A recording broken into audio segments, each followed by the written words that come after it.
aliás, o 5, né? Primeira carta de João, capítulo 1, versículo 5.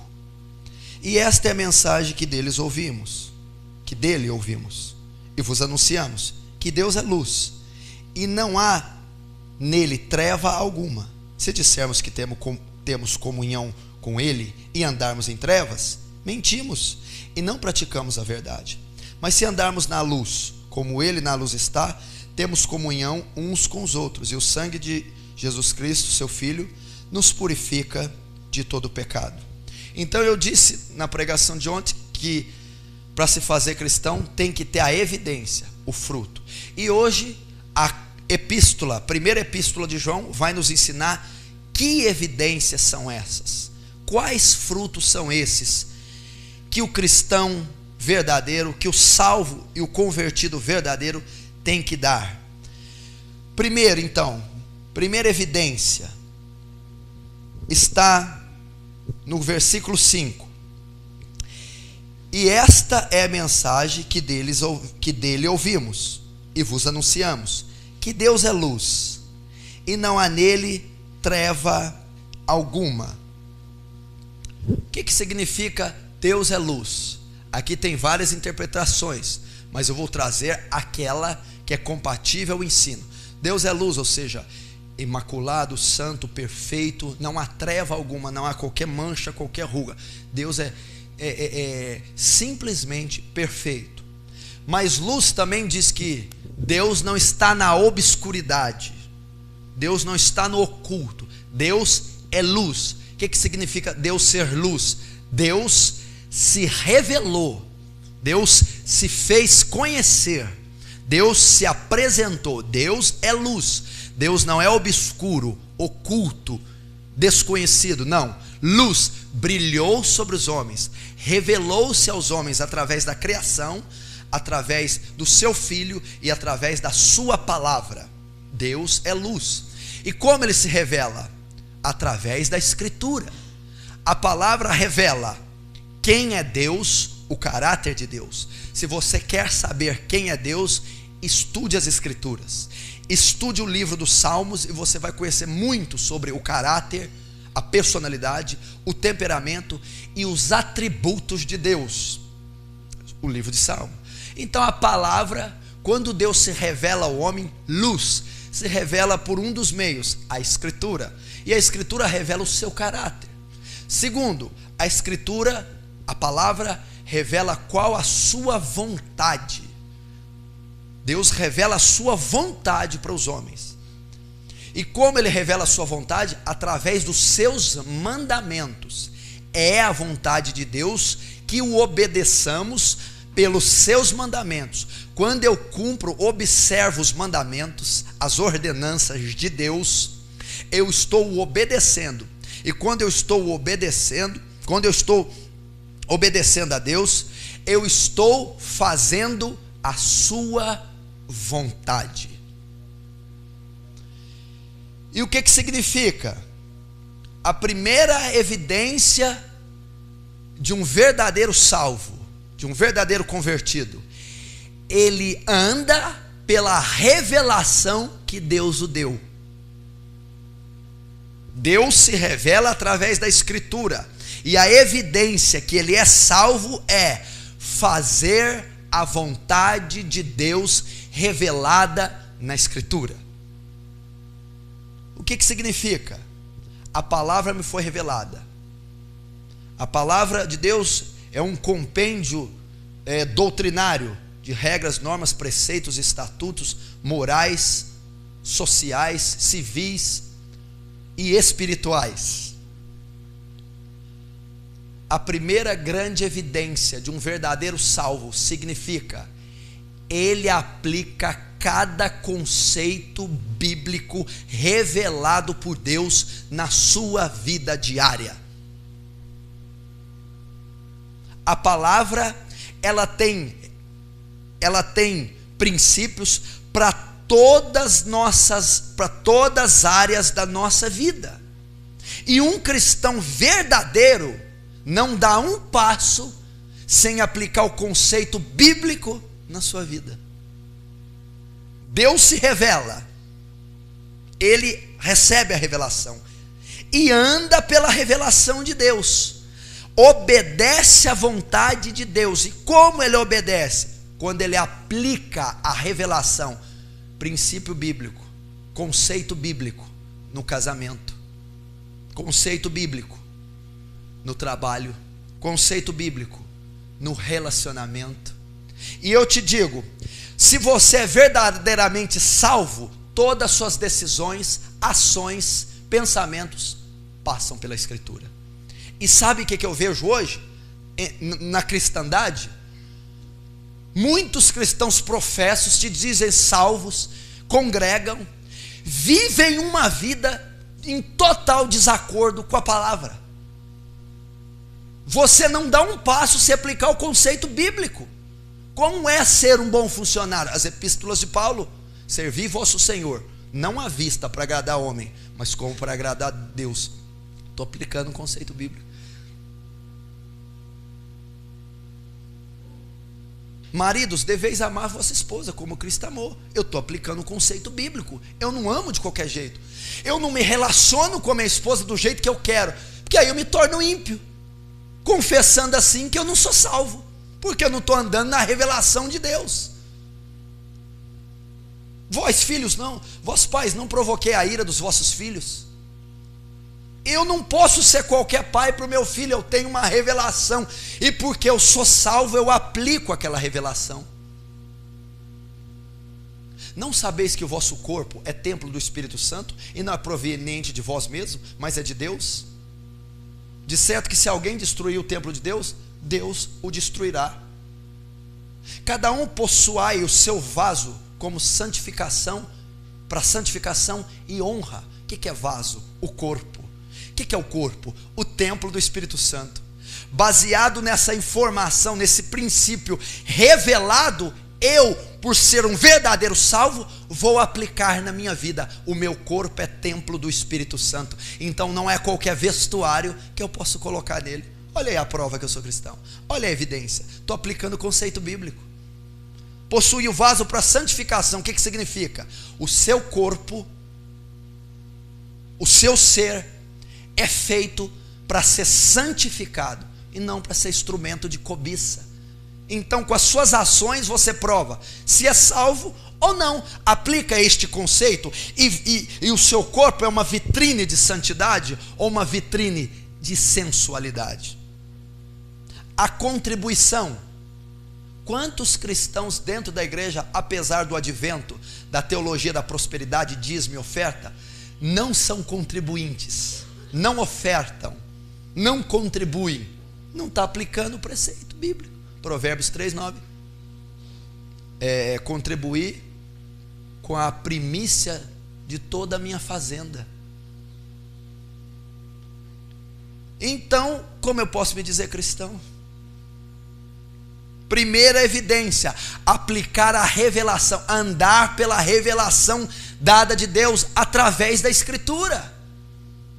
E se você está lá, o cara congrega, professa Cristo, se diz salvo, mas age com a mulher igual um ímpio, age com os filhos igual um ímpio, age com as dívidas igual um ímpio, age na vida social igual um ímpio, ele não é salvo. Ele tem que aplicar o conceito bíblico revelado em cada item da vida dele. Ele vai fechar um negócio, é desonesto? Não posso. A palavra diz que eu não tenho que andar, eu não tenho que zelar o que é honesto só diante de Deus, mas também diante dos homens. Eu não posso andar endividado, porque a palavra me revelou: a ninguém devais coisa alguma. Então, eu, se sou realmente salvo, eu aplico. Eu não devo. Agora, o que é de gente negligente, inadimplente, caloteiro dentro da igreja? Eu não estou dizendo de deslize, o mês está apertado. Eu estou dizendo que ele tem o cuidado de aplicar isso e dizer: eu não posso passar do vermelho, eu não posso dever nada a alguém. Agora, deve, bate na mulher, arranca o cabelo do filho, cobiça a vizinha, sou salvo, sou convertido. Aonde? Cadê o conceito bíblico? Então eu tenho que estudar a Escritura, conhecer a vontade de Deus para a minha vida, conhecer a revelação de Deus e aplicá-la na minha vida. Essa é a evidência. Olha aqui que ele diz, versículo 6: se dissermos que temos comunhão com Ele e andarmos em trevas, se dissermos que temos comunhão, se dissermos que somos cristãos, se dissermos que somos salvos, mas andarmos em trevas, como assim? Não andarmos segundo a revelação que Ele nos deu, mentimos. Se dissermos que temos comunhão com Ele, se dissermos que somos crentes, que somos salvos, que somos convertidos, mas andarmos em trevas, não aplicarmos a palavra em nossa vida, não aplicarmos a vontade em nossa vida, não somos salvos. É o que ele está dizendo. Mas se andarmos na luz, como Ele está na luz, temos comunhão. Mas se andarmos na luz, se obedecermos a sua palavra, se fizermos a sua vontade, se aplicarmos cada conceito bíblico em cada área da nossa vida, que por Ele foi revelada, aí somos salvos, aí somos convertidos. É o que ele está ensinando.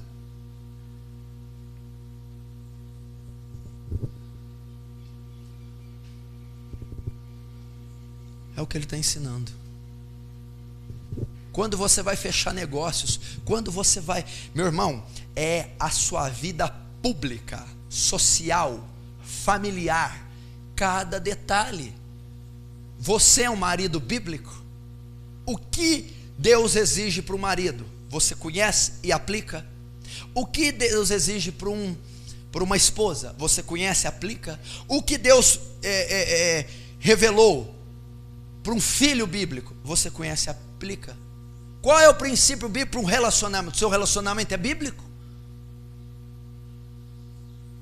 Noivado, namoro? Como é que é o padrão do namoro, do relacionamento? É segundo da malhação? É segundo da sociedade? Como é que pode ficar no carro só com a namorada e voltar às 3 horas da manhã? Como é que pode namorar dentro do quarto um casal cristão? Como é que pode permitir toques e abusos? Quem te disse? Então você diz que é crente, mas não aplica o conceito no relacionamento. A evidência é aplicar. É relacionamento não muito próximo, sem toque, sem carícia, sem estimular os hormônios. Enfim, essa é uma evidência. Então a nossa vida, vamos pegar uma câmera agora, uma microcâmera, vamos ver você lá no seu local de trabalho. Você chegando, você abre o carro, chega, como é que você cumprimenta o povo? Como é que é? O seu dia a dia lá, você está aplicando o conceito? Homem bom vê o mal, se esconde, não colocará coisa má diante dos seus olhos. Eu estou aqui, eu não posso cobiçar as mulheres ao meu redor. Eu estou aqui, não posso entrar num site da minha empresa para ver imoralidade. Eu estou aplicando o conceito, não colocará coisa má diante dos meus olhos. Como é que está ali? Os seus agressores te ofendem? Você responde com agressão? Ou a ninguém,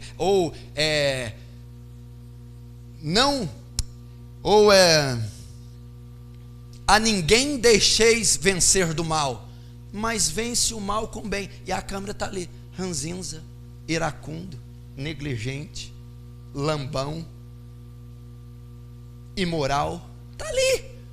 Então é com a sua evidência, eu estou aplicando o conceito, respeitando a pessoa, amando quem me odeia, bendizendo quem me maldiz, guardando meus olhos da corrupção, da concupiscência, aplicando o conceito, servindo o meu patrão não só à vista, porque ele está ali, mas para Deus. Eu sou um funcionário que representa a Deus, então eu tenho que ter virtudes, independente se eu estou sendo policiado pela minha empresa ou não. E nisto sabemos que o conhecemos, se guardamos os seus mandamentos. Aquele que diz eu conheço e não guarda seus mandamentos é mentiroso, e nele não está a verdade. Mas qualquer que guarda a palavra, o amor de Deus está nele verdadeiramente aperfeiçoado. Nisto conhecemos que estamos nele. Versículo 4: aquele que diz eu conheço, eu sou salvo, eu sou convertido, e não guarda os seus mandamentos, não obedece a palavra, não aplica no conceito diário, é mentiroso, e nele não está a verdade, não é convertido. Entendeu? Aqui ele está dizendo para nós, nisto sabemos, através disso, eu posso saber se sou salvo. Nisso sabemos que o conhecemos, nisso sabemos se somos salvos, se somos convertidos, se guardamos os seus mandamentos. Se alguém diz, eu conheço, eu sou crente, eu sou salvo, mas não aplica o conceito bíblico na sua vida diária, é mentiroso, não é convertido. Segunda evidência, 1 João 3,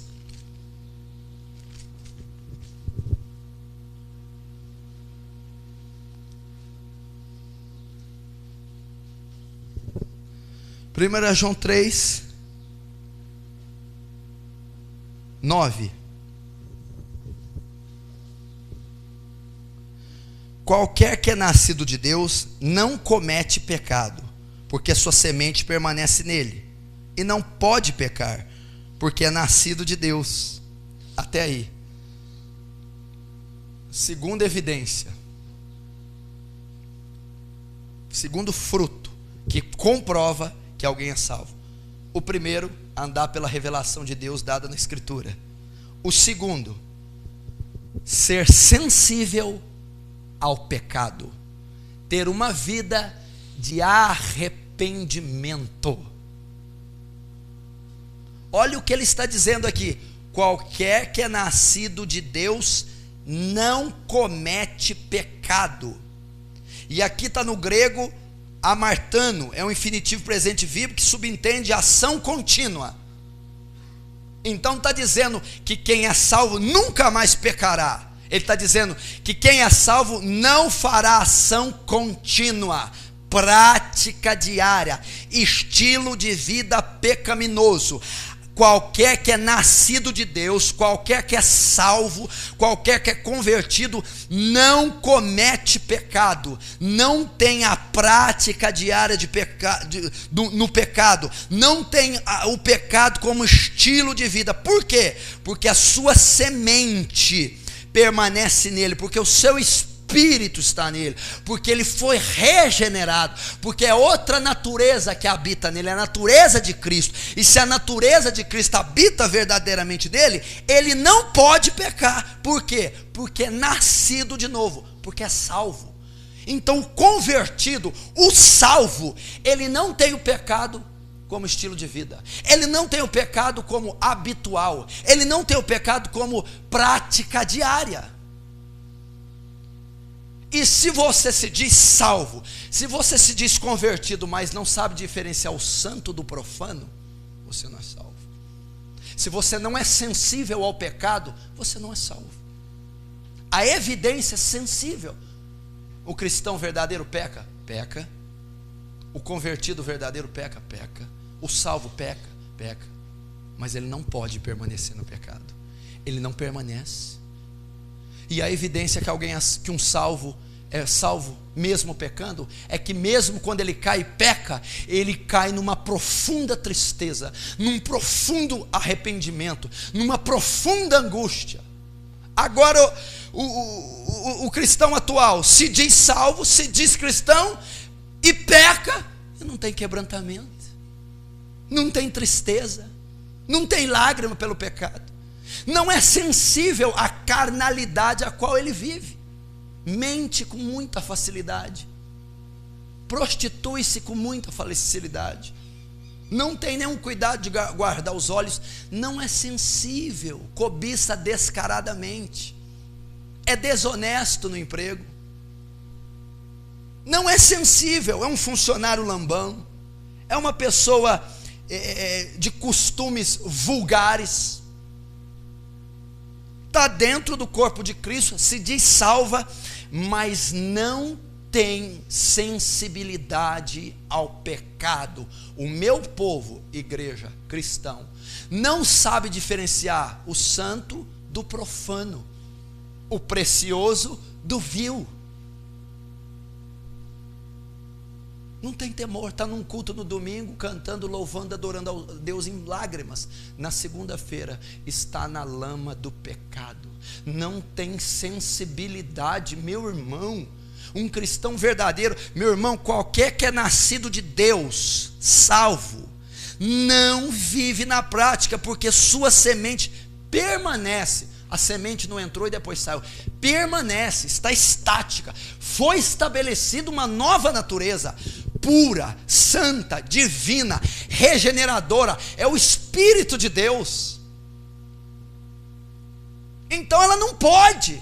Então a prova que você não é porque não tem o Espírito de Deus, não foi regenerado. E se não é regenerado, se a semente de Cristo não está em você, você não é sensível. Se você não é sensível, você está na prática do pecado. E se você está na prática, você não é nascido de Deus. Quer ver? Abre comigo em Judas, capítulo 1. Depois de João aí mesmo. Judas. Não é o Iscariotes, não. Judas. Judas. Versículo 17. Olha só. Judas 17. Mas vós, amados, lembrai-vos das palavras que foram preditas pelos apóstolos nosso Senhor Jesus Cristo, os quais vos diziam que no último tempo haveria escarnecedores que andariam segundo suas ímpias concupiscências. Estes são os que causam divisões sensuais, que não têm o Espírito. Estão dentro do corpo, se dizem santos, se dizem salvos, mas a semente de Deus não está lá. O Espírito, ao qual nos dá uma natureza sensível ao pecado. É uma grande evidência. Ele tem temor quanto ao pecado, nojo do pecado, aversão ao pecado, ainda que o cometa, porque está debaixo da lei do pecado. A sua natureza é inclinada ao pecado. Então, como Paulo, ele faz o que não quer fazer, faz o que não quer, não deseja fazer, mas pela sua inclinação e fraqueza, faz, mas não tem prazer no que faz, é sensível, entra numa profunda tristeza se o comete, foge do pecado. O Jó era um homem reto, sincero, íntegro, reto, convertido, salvo. E o que ele fazia contra o pecado? E que se desvia do mal, foge do mal. Paulo diz, foge de toda aparência do mal. Então o salvo tem sensibilidade quanto ao que tem aparência do mal. O que é a aparência do mal? Reporta pecado, estou fora. Tem aparência de injustiça, estou fora. Tem aparência de desonesto, estou fora, porque ele é sensível. Isso está errado, isso aí não, esse dinheiro não pode entrar na minha vida não. Não, esse tipo de relacionamento, essa moça está com segunda intenção. Ele é sensível. O olhar dele é puro. Você é sensível quando olha uma mulher? Quando olha um homem? Ou é munido de segunda intenção? Não tem sensibilidade.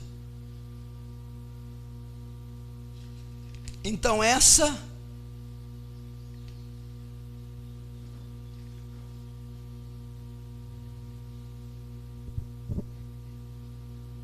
é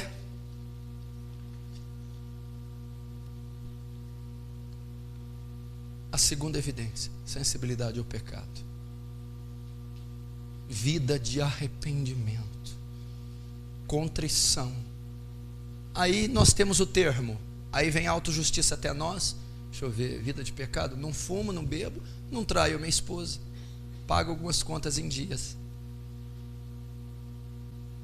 O pecado não se limita até isso. O pecado está no pensamento. Você, quando julga uma pessoa, se quebranta à noite e se arrepende? Ainda que ele cometa à noite, a sensibilidade da natureza regenerada vai tocar nele, desfaz aquilo, que aquilo não é leal, aquilo não é justo. Ele não vai conseguir, ainda que ele errou, dando o primeiro passo, ele vai voltar. Eu tenho a natureza de Cristo, eu sou salvo, eu não posso compactuar com isso. Está entendendo? Agora um monte de gente na igreja, mau caráter, desonesto, trambiqueiro, vulgar, imoral, sou salvo. Mas tem a prática, tem o pecado como estilo de vida.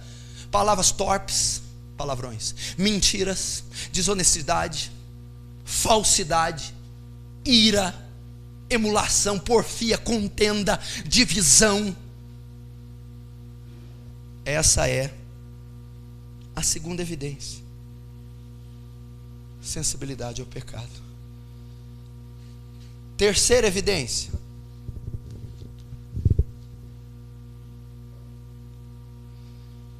Vamos lá. Está em 1 João capítulo 2.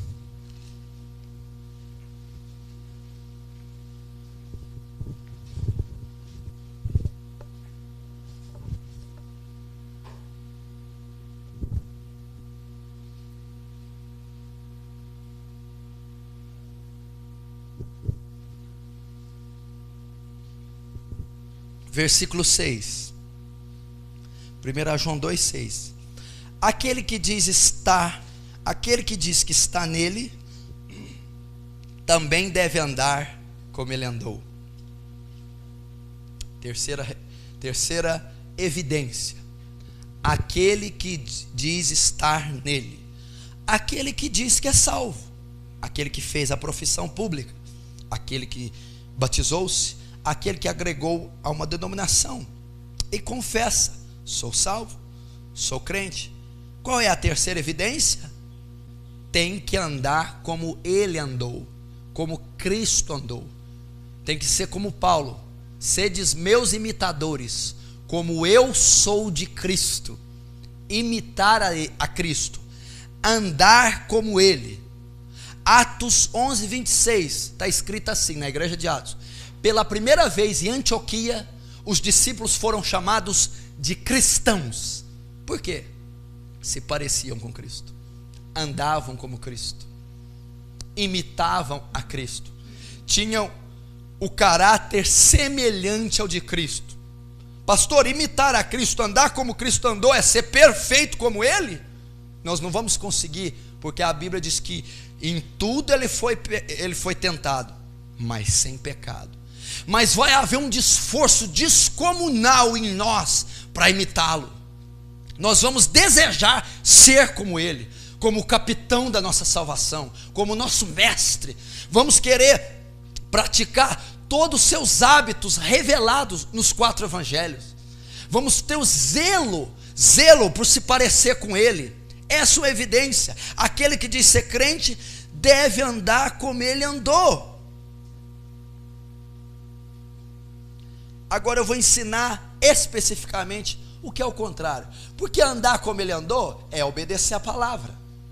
Mas andar como ele andou é também não fazer o que ele não fez.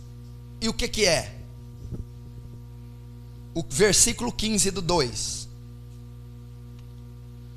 Capítulo 2, 15. Não ameis o mundo, nem o que no mundo há. Se alguém ama o mundo, o amor do Pai não está nele.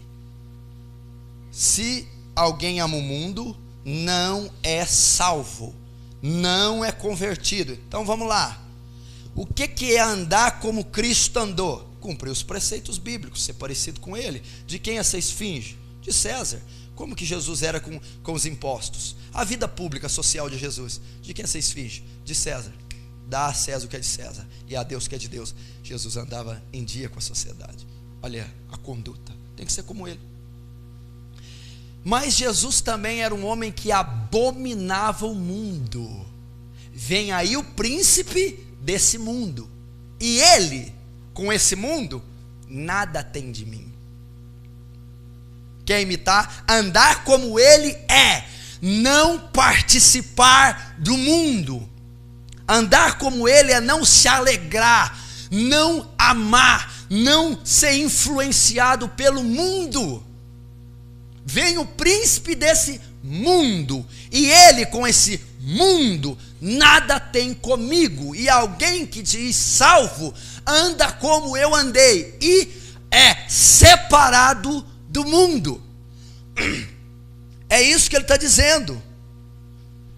Mundo, É esse sistema, é a política, a filosofia. Agora o que eu vejo? Cristãos se dizem salvos, mas estão tão apegados ao mundo que tem ímpios mais santos que eles. Vivem pelos que os jornais dizem, pelo que a moda lança. Qual é a nova modismo? Qual que é a nova, o novo lançamento? A boa nova que o mundo tem. A cristandade atual está se adequando, aderindo e andando de conformidade com o mundanismo. Por isso a igreja tem adotado isso. Tem igrejas inteiras se dizendo salvas, mas amam o mundo. Festa gospel, boate gospel, balada gospel, terapia do amor, psicologia, ciências humanas, psicanálise, ocultismo, budismo, todas essas técnicas, esses estilos, essas tendências entrando no seio da igreja e sendo absorvidas, prática mundana sendo ensinada, sendo vivida dentro da igreja pelos cristãos. Então a evidência é abominar o mundo, não se parecer com o mundo, não ter a característica do mundo, e sim ser como Cristo, andar como ele andou, como Cristo andou, um forasteiro, peregrino, em terras estranhas. O que é um forasteiro? Você chegar ali, você vai ver que chapéu, aqui ninguém usa chapéu, então ele não é daqui. Calça com botão do lado de couro, não é daqui. Falando um sotaque arrastado, não é daqui. Com a mala debaixo do braço, está de passagem. Ele não tem nenhuma característica de francano, então ele não é de Franca. Mas por que está aqui? Está passando.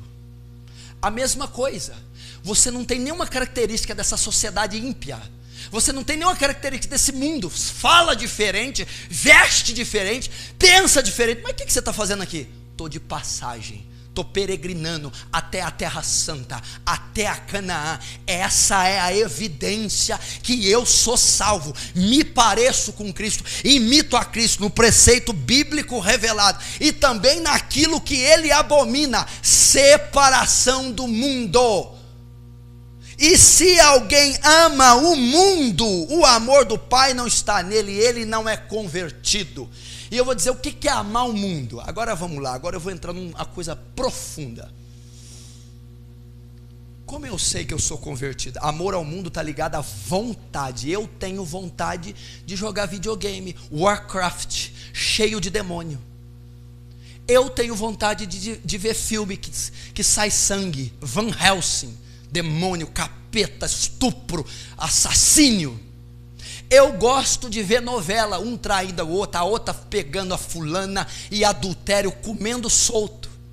Eu gosto da tecnologia, eu gosto da grife. Não é questão de grife pela qualidade, eu gosto do status que a grife me dá. Eu gosto da posição, da patente. Isso me fascina, posição, patente, diploma, doutorado. Não é questão que não pode ter, é isso, eu amo isso. Vontade. Eu tenho sonhos. Eu sonho para Disney, eu sonho para Las Vegas, eu não estou dizendo necessidade, e não estou dizendo um desejo inocente. Eu estou dizendo ambição, vontade. Tenho vontade de fazer plástica, tenho vontade disso e daquilo outro. Está amando o mundo com a vontade. Agora, repare uma coisa. O verdadeiro salvo, o verdadeiro convertido, tem a sua vontade transformada na conversão. O que é a conversão? É uma transformação, é uma mudança de caráter. Então, quando eu me converto, eu mudo caráter, hábito, eu mudo personalidade, mas eu também mudo a minha vontade. Se a minha vontade não mudou, eu não me converti. O que quer dizer isso? Significa que se eu tinha desejos e vontades no mundo, e depois que converti, continuo tendo os mesmos desejos e vontades, eu não me converti. E o que o evangelho atual ensina? Os sonhos e desejos que você tinha no mundo, mas não realizava, agora com Cristo você pode realizar. Então eu uso Cristo e a minha conversão para conquistar e conseguir aquilo que eu queria no mundo. Agora tem uma coisa: quando a gente é convertido, Romanos 12, rogo-vos pela compaixão de Deus, que apresentei como os vossos corpos como sacrifício santo e agradável a Deus, mas não vos conformeis com esse século, mas transformai-vos pela renovação da vossa mente, para que podeis experimentar, conhecer qual é a boa, perfeita e agradável vontade de Deus. Quando eu converto, a minha vontade muda. O que significa? Eu tinha desejos, anseios mundanos, ímpios, egoístas, vontade. Só que com a minha conversão, minha vontade foi afetada. Então os desejos que eu tinha no mundo, depois da conversão, não tenho mais. Não uso Deus para realizar aquilo, porque aquilo era de uma mente corrupta, agora é uma mente transformada. Então eu mudei a minha vontade. E se você se diz salvo, mas tem as mesmas vontades do mundo, você está amando o mundo e o amor do Pai não está em você. Você não é convertido. É a transformação da mente, da mudança. Ou é uma nova pessoa em Cristo, meu irmão. Os valores se invertem. Nós não temos mais valores terrenos, mundanos, ímpios, ainda que vivemos nele e necessitamos dele para viver. Mas nós não temos mais o nosso coração naquilo, porque Jesus diz: onde estiver o teu tesouro, ali está teu coração. E o teu tesouro está onde? No mundo. Você não é salvo, porque o amor do Pai não está em você. Não estou dizendo aqui, não me entenda, não me interprete que você não pode ter sucesso naquilo que é te confiado. Não estou dizendo. Estou dizendo de prioridade, amor, apego, ser ditado pelo ritmo mundano. Espera aí não. E tem gente cheia de crente assim na igreja. Ficou sabendo qual é a última? Qual? Do livro de Atos, Apocalipse, Gálatas? Não dá. Não quero saber.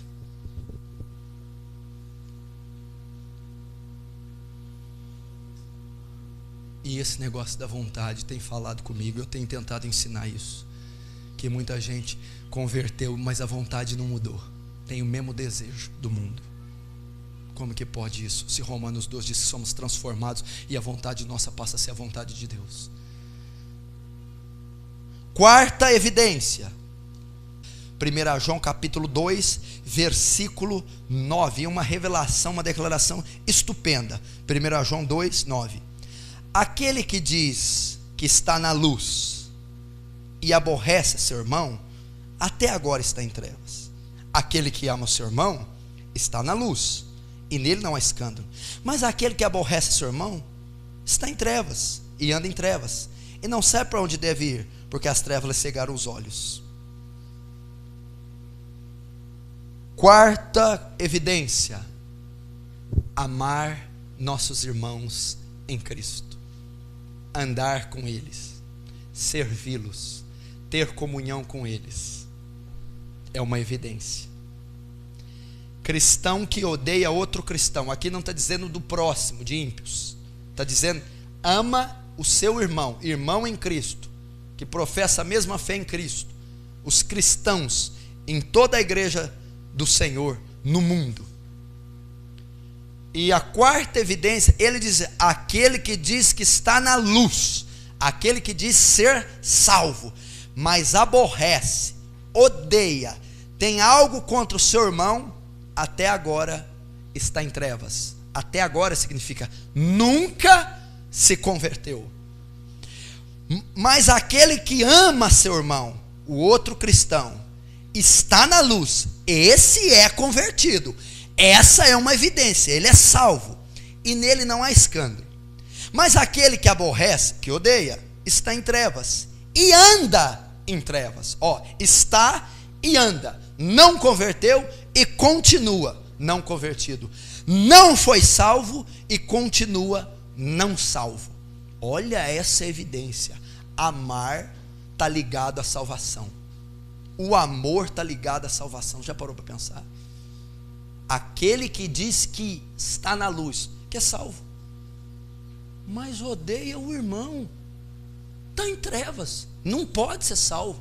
Por quê? Porque Deus exige que tenhamos zelo com os outros membros do corpo de Cristo, que amemos os outros aos quais Ele derramou o seu sangue. Ele exige que amemos aqueles que compõem o mesmo corpo ao qual estamos inseridos. Ele exige que amemos aqueles que são membros do mesmo corpo, que tem a mesma cabeça, a qual é Cristo, o qual é Cristo. Irmão, um verdadeiro cristão ama outros cristãos. Não é porque eu conheço ou tenho intimidade, é porque eu vejo nele o espelho de Cristo, é porque eu vejo nele o amor de Deus, é porque eu sei que por ele foi um alto preço derramado, e isso me desperta amor. Eu respeito o que Cristo fez por ele, seja na minha denominação ou em outras. Eu não estou dizendo crentes carnais chulos, mas verdadeiros cristãos, professos, sinceros. Eu tenho amor por eles, por vê-los que eles são parte da noiva do Cordeiro, por saber o que Cristo fez e sofreu por eles, por saber porque que ele é membro da mesma família, a família do céu, que ele vai habitar comigo. Então a evidência, eu não posso aborrecer, não posso odiar alguém que é a semelhança de mim, alguém que está no mesmo, que está no mesmo, que está no mesmo padrão que eu, na mesma linha de salvação que eu. Essa é uma evidência. O que ocorre agora? Cristãos que se odeiam, cristãos cheios de rancor, cristãos que não se falam, pessoas que além de não amar, odeiam outros cristãos, pessoas que têm corações fechados para outros cristãos, pessoas que têm barreiras com outros cristãos, pessoas que não respeitam o que Cristo fez por eles, pessoas que julgam, acusam e condenam outros cristãos sinceros. Meu irmão, como pode o amor de Deus estar nesse homem? Ele ama.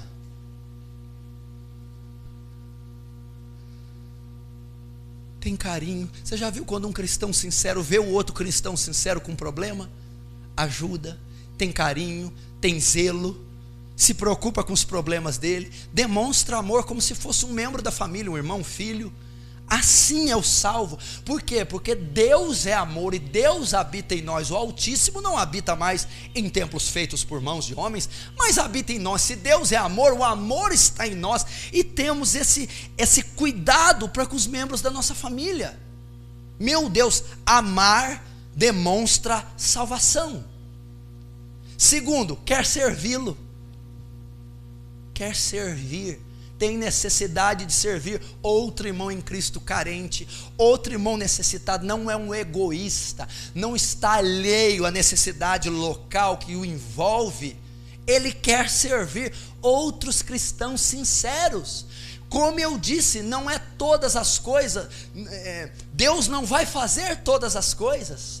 O que diz em Atos, capítulo 2, 3 até o 4, e perseveravam juntos na oração, na comunhão, no partir do pão, todos estavam juntos, louvando a Deus com singeleza de coração, e não havia entre eles necessitado algum, porque eles vendiam suas propriedades e herdades, e depositavam aos pés dos apóstolos, e os apóstolos repartiam a cada um segundo a necessidade que cada um tinha. Então as necessidades da igreja de Atos pura, dos membros diversos daquele corpo, não era suprida apenas pelo sobrenatural de Deus, mas pela generosidade dos outros irmãos que tinham mais condições. Não, isso aqui é irmão meu em Cristo, isso aqui está ligado no mesmo corpo que eu estou, isso aqui foi pago o mesmo preço que eu amo, é a minha família. A Bíblia diz que temos que ter cuidado do próximo, mas principalmente aos domésticos da fé. Eles são primeiro. A gente deve amar todos os homens, mas em primeiro lugar os outros cristãos. Quer servi-lo? Quer servir um cristão? Você tem vontade de servir, ajudar um cristão, ajudar ele crescer na graça, no conhecimento, ajudá-lo nas suas tarefas, nas suas dificuldades, nas suas crises, visitá-lo, estar com ele, é uma evidência. E a terceira, quer andar com ele, anda com outros cristãos, tem comunhão com outros cristãos. Essa é outra evidência. Diz que é salvo, mas só gosta de andar com ímpio. Diz que é crente, mas só gosta de andar com ímpio. Na empresa, a amizade dele, íntima, ímpio. Janta, ímpio. Telefona para ímpio. Abre seu coração para ímpio. Como é que é isso?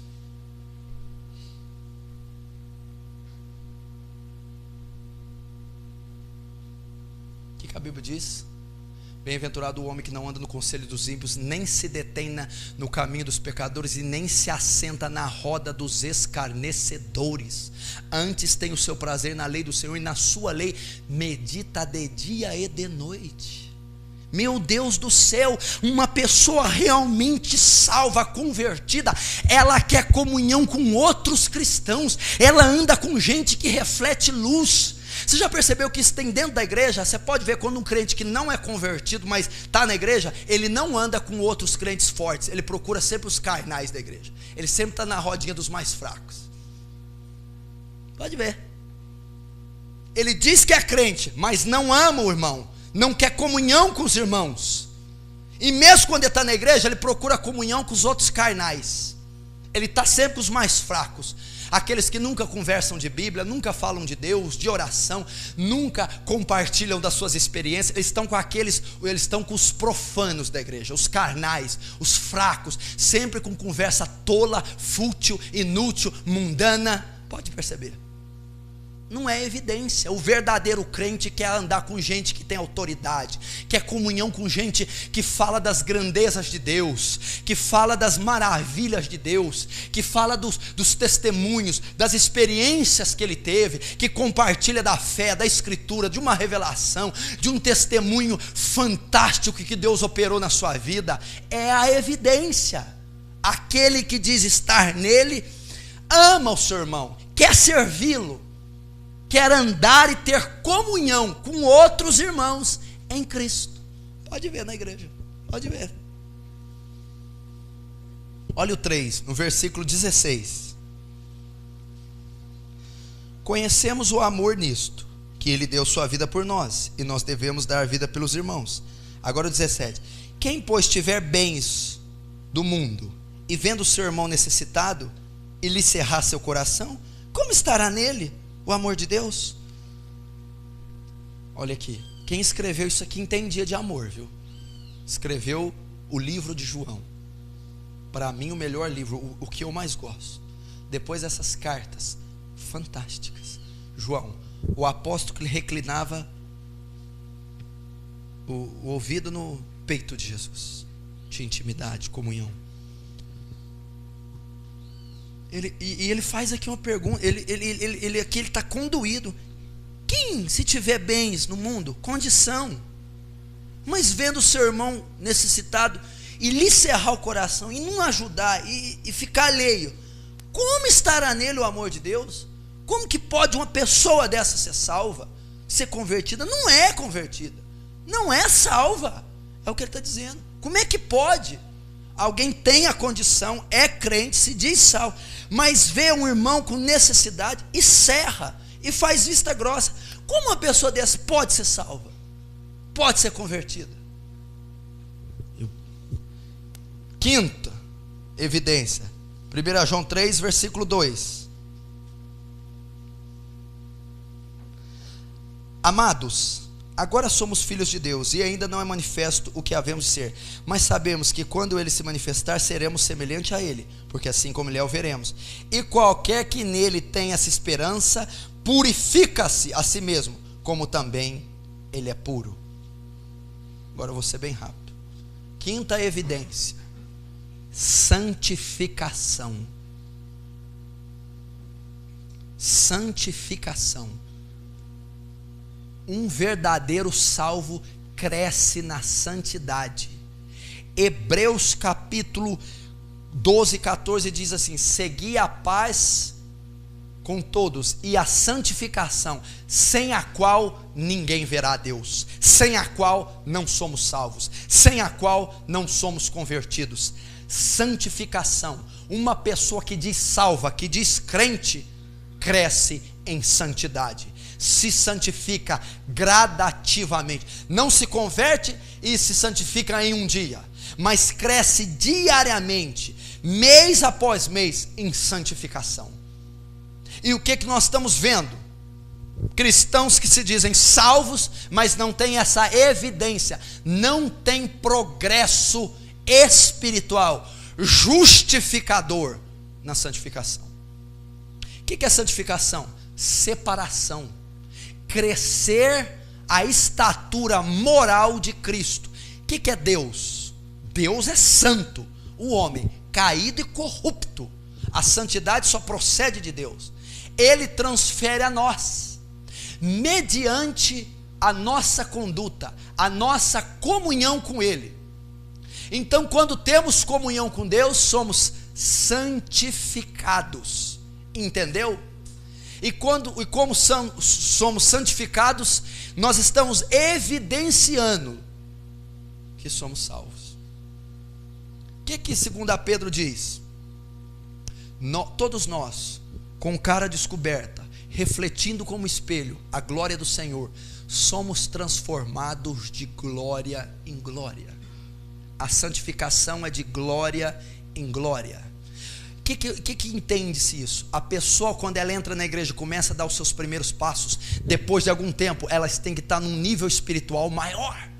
Cada ano ela vai crescendo de glória em glória, e ela está menos parecida com o mundo e mais com Cristo. Ela está menos corrupta e mais santificada. O que ocorre? Os cristãos estão passando anos e anos, estão se parecendo mais com o mundo, estão mais carnais, então não é evidência da salvação. Eles têm que crescer em santificação, crescer a estatura de Cristo, crescer os atributos morais de Deus. Ele tem um certo nível de bondade, daqui a um tempo ele tem que ter um nível maior de bondade. Ele tem um nível de perdão, daqui a um tempo ele tem que ter um nível maior. Ele está crescendo, se santificando. Ele tem um certo apego nas coisas do mundo, daqui a um tempo ele tem que ter menos apego, e daqui a outro tempo menos ainda. Crescer em santidade. Então o que é crescer de glória em glória? Aqui está dizendo que Moisés, quando subia, colocava o véu, porque Israel não podia ver a glória de Deus, se manifestava através do rosto de Moisés, se iluminava. Israel não podia olhar, porque Moisés estava como um espelho, transmitindo a glória do Senhor. Mas como que é isso? Moisés subiu no Monte Sinai várias vezes e ficou vários dias. Moisés corrupto, sujo, mundano, ímpio, ele sobe e tem contato com Deus e volta. Sobe, tem contato com Deus e volta. Suponhamos que o rosto de Moisés é preto. O preto significa corrupção, mundanismo. O seu caráter, o seu eu sou esse preto, o caído. Quando Moisés subia e voltava, estava menos preto. Moisés subia de novo e voltava, estava cinza.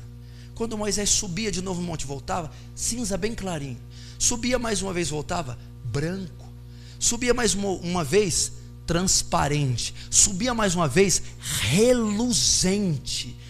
Subia outra vez, já não era a sua luz, a sua natureza, não era ele, era a luz de Deus que brilhava nos homens. Então Moisés, de glória em glória, atingiu o ápice da natureza de Deus, refletindo-a como luz para os israelitas. Da mesma maneira, nós, pelo contato com Deus em oração, jejum, dia após dia, mês após mês, o nosso negrume vai desaparecendo, natureza humana ímpia vai clareando, e esse clarear é a natureza de Cristo nos santificando, um dia, 2, 1 ano, até que um dia não é mais a nossa cor escura que reflete aos homens, nossa natureza, a luz de Deus reflete em nós como um espelho aos homens a natureza de Cristo. Isso é santificação. Agora eu te digo, você na empresa, escola, na vida, no casamento, é um espelho onde a glória de Deus é refletida nas pessoas que estão à sua volta? Isso é santificação. Só consegue isso quem tem comunhão. 2 Pedro 1,4 diz assim: que nele temos muitíssimas promessas, para que através dela nos tornemos, esse versículo é fantástico, é um dos que eu mais amo, nos tornemos participantes da natureza divina. Que declaração do apóstolo Pedro! Nós podemos, pela comunhão com Deus, tornar-se participante, agregar em nós a natureza de Deus. A natureza, os atributos morais que nós não possuímos: bondade, integridade, justiça, amor, santidade, paz, alegria. Nós não temos essas coisas, mas pela comunhão nós tomamos posse, nós somos participantes, é impregnado em nós a natureza dele. Santificação. Essa é a quinta evidência de um salvo. Então, meu irmão, você não se diz salvo pela sua confissão, nem por estar na igreja, nem pelo que você acha. Foi nos dado uma revelação para nós, através dela, nos policiar, nos pautar, para ver se somos realmente salvos. Essas são algumas, mas todo o evangelho e todas as cartas paulinas são modelos de conduta cristã. Pastor, como que se consegue tudo isso? Como é feita essa obra? Como que pode isso suceder, pastor? Uma pessoa que veio com princípios como eu, cheio de injustiça, mentira, fornicação, avareza, enfim, é o conceito que eu nasci. Eu nasci filho de Adão, eu tenho essa tendência. Segundo, eu vivo num exemplo mundano. Só o poder sobrenatural que você tem que clamar, meu irmão, é o Espírito Santo que nos dá essa nova natureza, que nos capacita a cumprir a palavra, que nos capacita a amar o próximo, que nos capacita a odiar o mundo e andar como Cristo, que nos capacita na nossa santificação progressiva. É só o Espírito de Deus. Isso não é esforço racional, eu vou mudar. Você não vai conseguir. Isso você não consegue isso por artifício humano. É extra-humano. É um poder sobrenatural que você tem que clamar mediante a exposição pública do evangelho. O poder do Espírito Santo é liberado, você o clama, você anseia, e ele vai te regenerando, te transformando, evidenciando assim tua salvação, fazendo com que você frutifique. E você deve clamar por isso. Você deve perguntar: pastor, mas você há algum tempo está pregando sempre sobre salvação. Meu irmão, esse é o tema, e temos dele essa promessa: a vida eterna. Eu poderia parar de pregar se julgássemos todos salvos, e nós não somos. Nós estamos crescendo nessa salvação, nessa regeneração. O fim está próximo, o fim está chegando, e nós temos que preparar para subir com Cristo, não para conquistar sonhos aqui. Que vale o homem ganhar o mundo inteiro e perder a sua alma? Talvez estamos ganhando o mundo, já ganhamos, chega. Vamos agora ganhar nossa alma, vamos ganhar nosso lar celeste, vamos ganhar a eternidade. Essas são as evidências. Examine a sua vida, feche seus olhos.